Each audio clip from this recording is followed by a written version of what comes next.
قل إن كنتم تحبون الله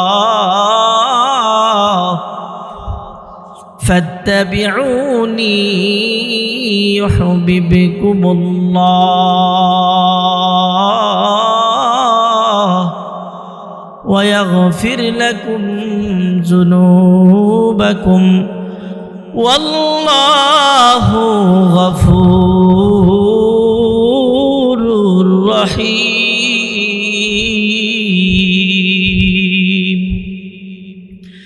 আমার প্রাণের ভাইরা, আমার আল্লাহ রাব্বুল আলামিন ডাক দিয়া বলে, পৃথিবীর মানুষ,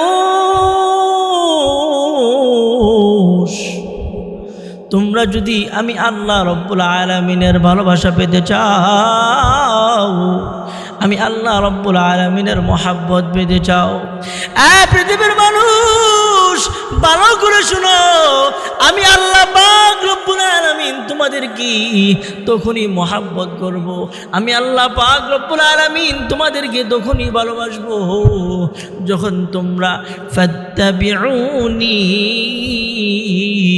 যখন তোমরা আমি আমার নবীর ইত্তেবা করবে, আমার নবীর অনুসরণ করবে, আমার নবীকে যখন তোমরা ভালোবাসবে আর আমার নবীর সুন্নত তরিকায় যখন তোমরা চলবে, ফাত্তাবিউনি ইউহিব্বুকুমুল্লাহ, আমি আল্লাহ তোমাদেরকে মহব্বত করব। এই জন্য মুসলমান বাবাজিরা আমার, আল্লাহ রাব্বুল আলামিন বলে দিয়েছেন, পৃথিবীর মানুষ, তোমরা যদি আমি আল্লাহ পাকের মহব্বত পেতে চাও, তাহলে আমি আর আমার নবীকে মহব্বত করো, আমার নবীকে ভালোবাসো। ও ভাই মুসলমান, কেমন মহব্বত করতেন, কেমন ভালোবাসতেন হযরত আবু বকর সিদ্দিক রাদিয়াল্লাহু তাআলা, কেমন ভালোবাসতেন নবীকে। আমার নবীকে নিয়ে হযরত আবু বকর আমার নবীকে নিয়ে যখন হিজরতের রজনীতে, হিজরতের রাত্রে আমার নবীকে নিয়ে আবু বকর রওনা হয়ে গেলেন। গারে সওরের মধ্যে আবু বকর বলেন, নবী গো, আমি আবু বকর গারে সওরের মধ্যে আগে প্রবেশ করি। আবু বকর আগে প্রবেশ করলেন, এই গর্তটা সুন্দরভাবে পরিষ্কার করলেন। আবু বকর সিদ্দিক রাদিয়াল্লাহু তাআলা আনহু গর্তের ভিতরে প্রবেশ করে দেখে গর্তের ভিতরে অনেকগুলা ছিদ্র দেখা যায়। এবার আবু বকরের শরীরে একখানা চাদর ছিল। আবু বকর শরীরের চাদরটা খুলিয়া এই চাদরটা দিয়ে ছিঁড়া টুকরা টুকরা করে করে করে করে গর্তের সমস্ত এই গর্তগুলা, ছোট ছোট গর্তগুলা আবু বকরের চাদর দিয়ে গর্তগুলা বন্ধ করে দিতেছে।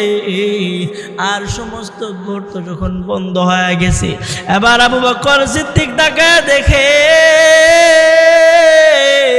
তার চাদরের টুকরা সব গর্ত বন্ধ হয়ে যাওয়ার পরে একটা গর্ত এমন দেখা যায় যে গর্তটা এখন পর্যন্ত বাকি আছে। আবু বকরের কাছে আর কোনো কাপড় নেই। মুসলমান বাবাজিরা আমার, নবীর মুহাব্বত, নবীর ভালোবাসা কেমন কেমন নবীকে তারা ভালোবাসতো, নবীকে তারা কেমন করে ভালোবাসতো। আবু বকর সিদ্দিক রাদিয়াল্লাহু তাআলা আনহু নিজের পায়ের গোড়ালি দ্বারা আবু বকর এই গর্তটাকে বন্ধ করে দিলেন আর নবীকে ডাক দিলেন, ইয়া রাসূলুল্লাহ, ইয়া হাবিবাল্লাহ, ওগো নবীজি, এবার আপনি ভিতরে আসতে পারেন, আপনার জন্য আমি আবু বকর সুন্দর করে ব্যবস্থা করে রাখলাম। নবী গো, এবার আপনি ভিতরে প্রবেশ করেন। আল্লাহর নবী ভিতরে প্রবেশ করলেন। আবু বকর বলেন, নবী আমার, আপনি আমার এই রানের উপরে আপনার মাথাটা দিয়া, ওগো নবীজি, আপনি আমার রানের উপর মাথা দিয়া আপনি একটু বিশ্রাম করেন, আরাম করেন। সুবহানাল্লাহ। আমার মুসলমান ভাইরা, আল্লাহর নবী আবু বকরের রানের উপর মাথা দিয়া ঘুমায়।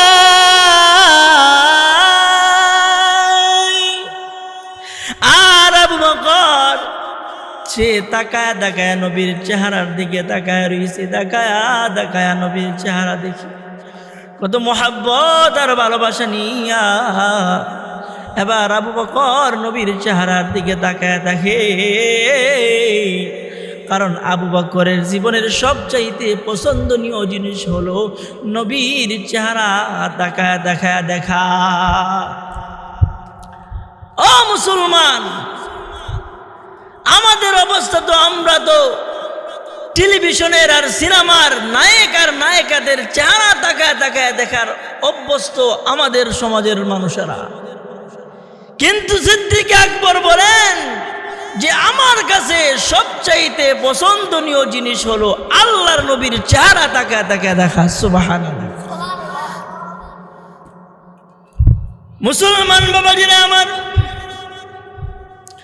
সিদ্দিক আকবর আবু বকর সিদ্দিক রাদিয়াল্লাহু তাআলা আনহু তার জীবনের সবচাইতে পছন্দনীয় জিনিস হলো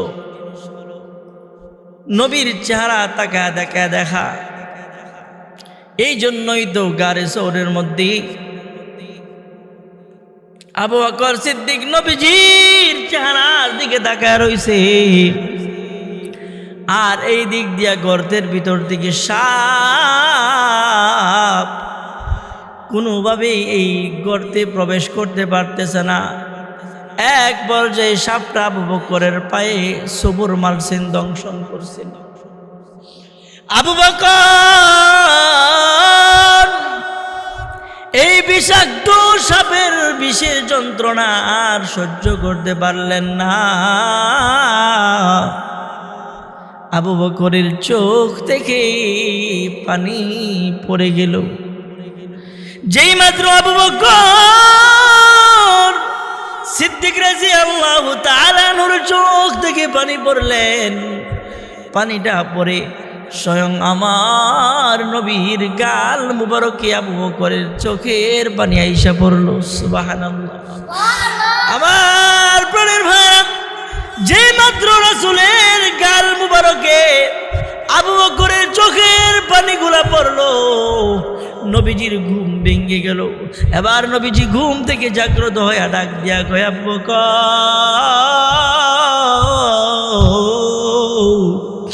ও আবু বকর, কেন তুমি কান্না করতেছো? আবু বকর, মক্কাতে তোমার পরিবার পরিজন আপন জনকে ছেড়ে তুমি আমার সাথে হিজরত করতেছো। তোমার বোধহয় বাড়ির কথা মনে পড়ছে, বাড়ির মানুষের জন্য বোধহয় তুমি কান্না করতেছো। আবু বকর বলেন, ইয়া রাসূলুল্লাহ, ইয়া হাবিবাল্লাহ, ওগো নবীজি, না না, আমি আবু বকর এই জন্য কান্না করি না। নবী কই, তাইলে আবু বকর তুমি কেন রে কান্না করো? আমার প্রাণের ভাইরা, এবার আবু বকর আল্লাহর নবীকে ডাক দিয়া বলে, নবীজি,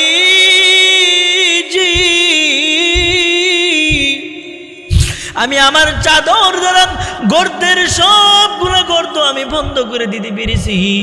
ওগো নবীজি, একটা গর্ত এখন পর্যন্ত বাকি ছিল, যেই গর্তটা আমি আবু বকরের পা দ্বারা এই গর্তটা আমি বন্ধ করে রাখলাম, যেন এই গর্তের ভিতর থেকে কোনো পোকামাকড় না আসতে পারে, এই গর্তের ভিতর থেকে কোনো সাপ বিচ্ছু না আসতে পারে। এই জন্য আমি আবু বকর এই জন্য আমার পা দ্বারা গর্তটাকে বন্ধ করে রাখছিলাম। ওগো নবীজি, এই আমার পায়ের মধ্যে আমার পায়ে দংশন করেছে, এর ব্যথা আমি আর সহ্য করতে পারতেছি না। এবার নবীজি ডাক দেয়া কয়, আবু বকর, গর্তের মুখ থেকে তোমার পাটা সরায় নাও। আবু বকর গর্তের মুখ থেকে পাটা সরায় নিলেন, আর এই গর্তের ভিতর থেকে একটা বিষাক্ত সাপ এই গাড়ে চৌরের মধ্যে প্রবেশ করলেন। আল্লাহর নবী এবার তার জবান থেকে চার একটু লালা মুবারক বের করেন। এই আবু বকরের পায়ের যে স্থানে সাপে কামড় দিয়েছিল, এই স্থানের মধ্যে নবীজির একটু লালা মুবারক লাগায় দিয়েছেন। আবু বকর বলেন, আল্লাহর জাতের কসম, নবীজির লালা মুবারক আমার বিষাক্ত স্থানে লাগতে দেরি হয়, আমার সমস্ত বিষ ব্যথা মুহূর্তের মাঝেই ভালো হয়ে যায়। আমার প্রাণের ভাইরা, আল্লাহর নবী এমন সাপকে জিজ্ঞাসা করতেছেন, কি ব্যাপার, এই সাপ তুমি কেন গো এই গর্তে প্রবেশ করলা? আল্লাহ রব্বুল আলামিন এই সাপের জবান খুলে দিয়েছে। এবার সাপ নবীর সাথে কথা বলতেছেন। সাপ ডেকে ডেকে বলে, ইয়া রাসূলুল্লাহ, ইয়া হাবিবাল্লাহ, ওগো নবীজি, আজ দেখি প্রায় 100 বছর পূর্বে, আজ থেকে 100 বছর আগে এক তাওরাতের পাদ্রীর কাছে আমি শুনেছিলাম এই গর্তের মধ্যে আপনি মুহাম্মদুর রাসূলুল্লাহ সাল্লাল্লাহু আলাইহি ওয়াসাল্লাম এখানে রাত্রি যাপন করবেন। ওগো নবীজি, তখন দেখি আমি আল্লাহ রব্বুল আলামিনের কাছে দোয়া করছিলাম, আল্লাহ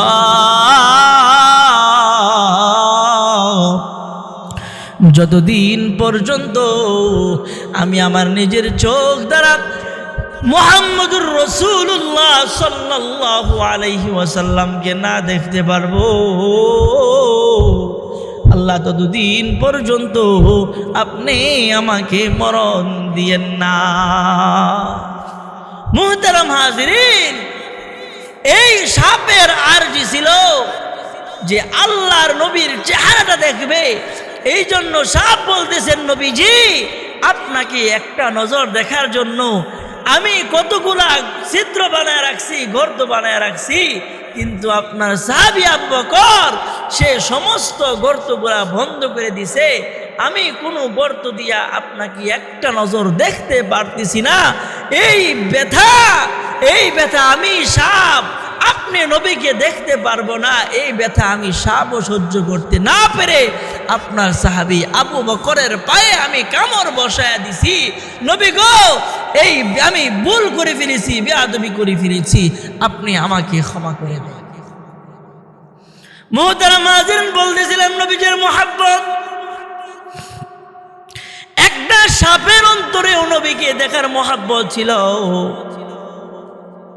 শুধু তাই নয়, আমার আপনার নবীকে গর্তের পিপলিকা থেকে সমুদ্রের মাছ পর্যন্ত যত পশু পাখি আছে সমস্ত প্রাণীগুলা আমার আপনার নবীকে মহাব্বত করত, ভালোবাসত।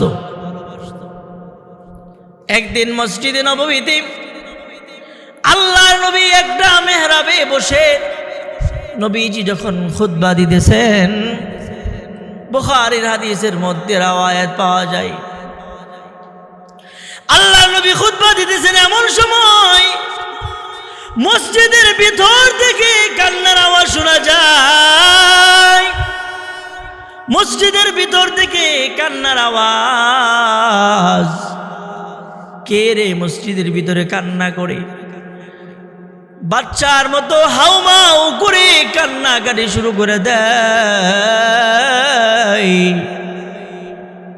সকল মানুষ, সকল সাহাবীরা পর্যন্ত আশ্চর্য হয়ে গেল, মসজিদের ভিতরে কে আবার কান্না করে। গভীরভাবে খেয়াল করে তাকা দেখে নবীর মেম্বারের পাশে একটা খেজুর গাছ, মরা খেজুর গাছ দেখা যায়। ওই খেজুর গাছটা ওই খেজুর গাছের ভিতর থেকে কান্নার আওয়াজ ভেসে আসতেছে। মসজিদের ভিতরে খেজুরের গাছ, ওই খেজুর গাছের ভিতর থেকে কান্নার আওয়াজ বাইর হইতেছে। আল্লাহ নবী খেজুর গাছকে জিজ্ঞাসা করেন, এই খেজুর গাছ, তুমি কেন কাঁদো? খেজুর গাছ, তুমি কান্না করতেছো কেন? এবার নবীজির কথার জবাবে খেজুর গাছ মানুষের মতো কথা বলতে আরম্ভ করতেছেন। খেজুর গাছ বলতেছেন, নগো নবীজি, এতদিন পর্যন্ত আপনি আমার উপর বসে আমাকে স্পর্শ করে আপনি খুতবা দিতেন, কিন্তু আজ আপনার এই মসজিদের ভিতরে সুন্দর কাঠের মেহরাবে চলে আসছি, আপনি আমাকে পাশে রাইখা এই কাঠের মেহরাবে বসে আপনি খুতবা দিতেছেন। নবীজি,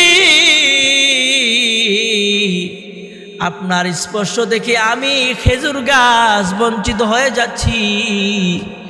এই ব্যথা আমি খেজুর গাছের সহ্য হচ্ছে না। আমার প্রাণের ভাইরা, খেজুর গাছ বলে এই জন্য আমার বুক ছেড়ে আমি কান্না করতেছি। না না, এটা কোনোদিন হতে পারে না। যেই নবীকে না বানাইলে আল্লাহ পাক আসমান বানাইতো না, যেই নবীকে না বানাইলে আল্লাহ পাক জমিন বানাইতো না, যেই নবীকে না বানাইলেন আল্লাহ পাক আমি খেজুর গাছকে পর্যন্ত বানাইতো না। যেই নবী আমার উপরে এতদিন পর্যন্ত আমার উপরে বসে বসে খুতবা দিতেন, আজকে আমার কাছ থেকে নবীজি দূরে চলে গেছেন। আমার এই ব্যথা আর সহ্য করতে পারতেছি না গো নবীজি, কারণ আমি খেজুর গাছ, আপনি নবীকে বড় মহাব্বত করি, বড় ভালোবাসি। আমার প্রাণের ভাইরা, খেজুর গাছ পর্যন্ত নবীকে মহাব্বত করে, নবীকে ভালোবাসে। হাদিস শরীফের মধ্যে নবীজি বলেন যে যখন খেজুর গাছ যখন এমন ভাবে কান্না শুরু করে দিল, এক হাদিসে পাওয়া যায় আল্লাহর নবী দুইটা হাত বাড়ায়া খেজুর গাছকে বুকে জড়ায় নিলেন আর বলেন, এই খেজুর গাছ, কাঁদবি না, কাঁদবি না, কাঁদবি না। আমি নবীজি তোকে কথা দিলাম, আমি নবীজি তোকে কথা দিলাম, ওই হাসরের ময়দানে যেদিন আমি নবী আল্লাহর জান্নাতে থাকবো, ও খেজুর গাছ, আমি নবীজি তোকে নিয়ে আল্লাহর জান্নাতে প্রবেশ করব। মুসলমান বাবাজিরা আমার, এই জন্য বলছিলাম, কুল ইন কুনতুম তুহিব্বুনাল্লাহ ফাত্তাবিউনি ইউহিব্বুকুমুল্লাহ ওয়া ইয়াগফির লাকুম যুনুবাকুম ওয়াল্লাহু গফুরুর রহিম। মুহতারাম হাজিরিন, আল্লাহ নবীকে সবাই ভালোবাসতো, আল্লাহ নবীকে গাছেও ভালোবাসতো। শুধু তাই নয়, আল্লাহ নবীকে কেমন ভাবে ভালোবাসতো, ছোট এই মদিনার ছোট ছোট বাচ্চারা কেমন ভাবে আল্লাহর নবীকে ভালোবাসতো। আল্লাহর নবীজির দরবারে একদিন হযরত বরা রাদিয়াল্লাহু তাআলা আনহু তার ছোট সাহাবী, তার ছোট সন্তানকে হযরত তালহাকে নিয়ে আল্লাহর নবীর দরবারে চলে আসছেন। হযরত বরা নবীর সাথে কথোপকথন করতেছেন, কথা বলতেছেন, কথা বলে নবীর কাছ থেকে বিদায় নিয়ে চলে যাচ্ছেন। কিছুক্ষণ পরে ছোট তালহা, ছেলে তালহা বাবাকে বলে, বাবা একটু দাঁড়াও, আমি নবীর সাথে একটু কথা বলে আসি। এই তালহা নবীকে গিয়ে বলেন, নবী আমার নবী প্রায়, আমার বাবা প্রায় সময় আপনার কাছে আসে, বিভিন্ন জিনিস আপনার কাছে বলে, আপনি আমার বাবার সাথে কত মহাব্বত। আমি ছোট মানুষ তালহা, ওগো নবী, আমি তালহা আপনাকে মহাব্বত করি, আপনাকে ভালোবাসি। আপনি আমাকে কিছু আমার সাথে কোনো কথা বলেন না, শুধুই মাত্র আমার বাবার সাথে কথা বলেন। এবার আল্লাহর নবী এই ছোট্ট তলহাকে পরীক্ষা করার জন্য আল্লাহর নবী এই তলহাকে বলে, এই তলহা, তুমি কি আমি নবীকে বেশি মহাব্বত করো নাকি তোমার এই যে বাবা বড়া দাঁড়ায় রয়েছে তাকে বেশি মহাব্বত করো? এই তলহা বলতেছেন, আমি আমার বাবার চাইতেও নবী আপনাকে বেশি মহাব্বত করি, আপনাকে বেশি ভালোবাসি। আল্লাহর নবী একটু পরীক্ষা করার জন্য তলহাকে বলে, তলহা, এই যে দেখো তোমার বাবা এখানে দাঁড়ায় রয়েছে, আর আমার কাছে যে তরবারিটা আছে, এই তরবারি দিয়া তোমার বাবার কল্লাতে একটা আঘাত করতে পারবানি? নবীজি কথা বলতে দিন হয়েছে, সাথে সাথে এই ছোট্ট তলহা তরবারি নিয়ে একটা দৌড় মারছে, বাবার কল্লা কাটবি। পিছন দিক দিয়ে আল্লাহর নবী ডাক দিয়ে, তলহা দাঁড়া, এই তলহা যাইস না, দাঁড়ায় যা, দাঁড়িয়ে যা, দাঁড়িয়ে যা। আমি নবীজি বুঝতে পারলাম তুই তলহা তোর আপন বাবা থেকেও আমি নবীকে বেশি মহাব্বত করিস, আমি নবীকে বেশি ভালোবাসি। মুহতারাম হাজরিন, নবীর মহাব্বত, নবীর প্রেম যাদের অন্তরে থাকবে, নবীর মহাব্বত আর ভালোবাসা, আল্লাহ রাব্বুল আলামিন বলেন, ফাত্তাবিউনি ইউহিব্বুকুমুল্লাহ। আমার নবীর ইত্তেবা করলে, আমার নবীর অনুসরণ করলে আমি আল্লাহ রাব্বুল আলামিন তাদেরকে দুইটা পুরস্কার দান করব, দুইটা পুরস্কার দিব। পুরস্কারটি কি? আল্লাহ রাব্বুল আলামিন বলেন, এক নাম্বার পুরস্কার হলো আমি আল্লাহ রাব্বুল আলামিন স্বয়ং ওই বান্দাকে ভালোবাসবো, সুবহানাল্লাহ। দুই নাম্বার পুরস্কার হলো আমি আল্লাহ রাব্বুল আলামিন তাদেরকে মাফ করে দিব, ক্ষমা করে দিব। ওয়াগফির লাকুম যুনুবাকুম ওয়াল্লাহু গফুরুর রহিম।